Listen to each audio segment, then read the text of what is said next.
তোমরা তো দুই ভাই, তুমি কেন সংসারের সব দায়িত্ব একাই সামলাতে যাও? একাই সামলাতে গিয়ে সব খরচ তোমাকেই করতে হয়। তোমার কি ভবিষ্যৎ নাই? দেখো, আমার বাবা তো বেঁচে নাই, আমি হইলাম বড় ভাই, আমার তো একটা দায়িত্ব আছে ছোট ভাইকে দেখে শুনে রাখার।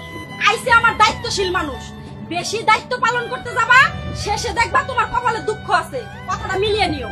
শোন ভাই, তুই শহরে যা, কিছুদিন শহরে গিয়ে কাজ করে আয়, এদিকে সংসারের সব কাজ আমি একাই সামলে নিব, তাহলে আমাদের সংসারটা আগাবে। সংসার আগাইতে হবে না, এখনো সময় আছে, নিজের হিসাবটা বুঝা নাও, তা নইলে 2 দিন পর ঘাট ধরে বাড়ি থেকে বের করে দিব। শোনো, ভাইয়া কিন্তু এই ধরনের মানুষ না, ভাইয়াকে আমি ভালো মতোই চিনি, আমাকে কখনোই ঠকাবে না। দেখো, আমি এত কিছু বুঝি না, আমি আর এক সংসারে গাদা খাটুনি খাটতে চাই না, আমার আলাদা সংসার চাই। শোনো ভাইয়া, আমি সিদ্ধান্ত নিছি আমরা আর এক সংসারে থাকবো না, যার যার সংসার আলাদা করে নিব, এটাই ভালো হবে। ভাই তুই এগুলো কি বলছিস? আমাদের এত সুন্দর সংসারটা তুই এইভাবে নষ্ট করতে পারিস না, তুই পাগলামি করিস না ভাই। বাবারে, তোরা যার যার সংসার আলাদা করার সিদ্ধান্ত নিলি, একটা বড় মায়ের কথাটা ভাবলি না। আমি যে সহ্য করতে পারবো না।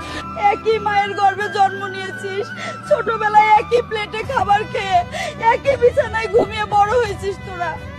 আজ আমি বেঁচে থাকতেই তোদের এরকম সিদ্ধান্ত যে কিছুতেই মেনে নিতে পারছি না। ভাই বড় ধন, রক্তের বাঁধন, যদিও পৃথক হয় নারীর কারণ।